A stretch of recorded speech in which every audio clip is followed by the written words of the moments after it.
Let's get straight to some political analysis. I'm joined by my colleague and former Labor Minister Graham Richardson. Richo, budget tomorrow, whatever Josh Frydenberg comes up with, you can hear what Albanese and Chalmers will say. Yeah, that's fine, but it's 5 minutes to midnight. Why did you leave it so late? Yeah, of course they will. It's going to be very predictable. The budget will just contain goodie after goodie after goodie. Our viewing audience will be just swamped in largesse. They'll be drowning in it by the end of the night. And predictably and correctly, Labor will jump up and say, this is an election budget, this is a disgrace. But as they say in the classics, mate, it was ever thus. The reality is that when given the chance, when you're behind and you've got nothing else to go with, you go with plenty in the budget, and that's what the Morrison government will do. And if you're advising Mr Morrison, when would you say to him to pull the trigger to go to the Governor-Generals and to kick off this thing? Well, look, I wouldn't be hanging on till the last second because you look too desperate. I would do it this Sunday. Yeah, and this Sunday brings with it big media audiences, the major newspapers like the Sunday Telegraph, the Sunday Herald Sun, could do a profile and that sort of thing. It does seem to make sense, although it differs to what he did last time, but that does seem to make the most sense to me too, Richo. And then we're looking at either May 7 or May 14 for the election day proper. Yeah, we are. But I mean, the situation is different. If you look at last time, when Labor was led by Bill Shorten, things were very tight, very close. The polls were even 50-50 basically right up till the day. This time it's a bit different. I think Morrison's been behind a long time, and he hasn't looked like picking up. And so I think Albo's entitled to odds-on favouritism, and I fully expect him to win and win with a bit to spare. One of the things that is often said that voters don't necessarily vote in an opposition, they vote out the government. Is that your rule of thumb over the years?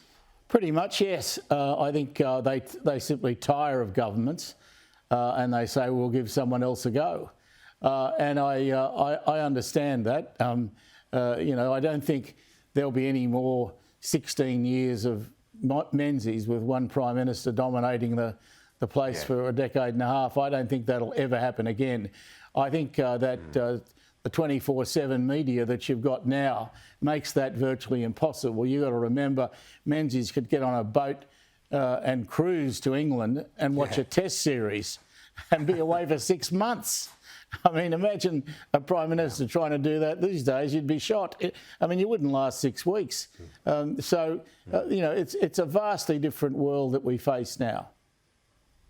Absolutely, and even from the time when I kicked off with John Howard in the halfway during his term in office, he would do maybe a talkback radio event on a Friday morning commitment and not do anything for a few days around it. Much slower pace. It's just sped up so much, and it seems like the use-by date on politicians, maybe because of their exposure, has sped up as well, Richo. Yeah, well, I think it shrinks. Your use-by date used to be 10 years, and I think it's getting down to 5 minutes. They tire of politicians very quickly now. Things have changed, and it's because they get to see them and hear them more often. And so the more you hear them, the more you see them, the less you want them. Richo, tonight at the Great Hall of Parliament, we've got the US Studies Centre and American Australian Association, the Perth US Asia Centre, putting on a dinner for the 70th anniversary of the Alliance. John Howard will be there, in fact, but I guess for Anthony Albanese, he's addressing that event tonight on national security. Has he been where he needs to be in terms of the US relationship? And I think back to other times in the past where leaders have caught themselves a bit short when it comes to national security and the US alliance on the Labor side of things, at least, Richo. Yeah, well, certainly that's been an allegation made quite often. But if you look at Albo's, at everything he's had to say over the course of the last decade, it would lead you to believe he believes in this alliance. Now, what his opponents will do will flash up what he said when he was a kid, 20 years old in Young Labor. But he's not a 20-year-old kid anymore. He's a mature adult whose views have obviously grown more sensible. Mine are a lot more sensible than they were when I was 20. I'll bet yours are too. So it's normal. Yeah, you mature, you get better, and that's what's happened with Albo. Let's talk about the issue which is dominating the Senate today. In fact, it's the only matter before the Senate, and then it will adjourn until tomorrow after the condolences for Kimberley Kitching out of a mark of respect for her. Only the condolences, then the Senate adjourns.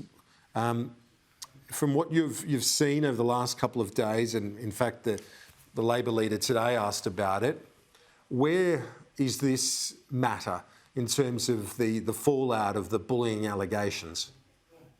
Well, I think they're already starting to fade. I think they were big for a few days. They're a bit less now, and then another week they'll have moved on. I don't think they're going to stay around forever. But that having been said, I don't think that Albo can afford to ignore it. I think that Anthony Albanese's got to have a look at this, and he's got to appoint someone to examine it. You can't just ignore these allegations. If you ignore them, they won't go away. If you deal with them, they go away immediately. So would you say someone like a Jenny Macklin, a respected former minister outside of the place now, you could say to her, can you look at the procedures? Is that the sort of thing you're thinking of? Yeah, something like that, or you go to the legal profession and get a judge or a really good lawyer, barrister or something, somebody who's likely to be able to look at this objectively. I mean, there's plenty of options, but one option that you don't have is to do nothing. Richo, great to see you as always. Thanks. Good on you, Kieran.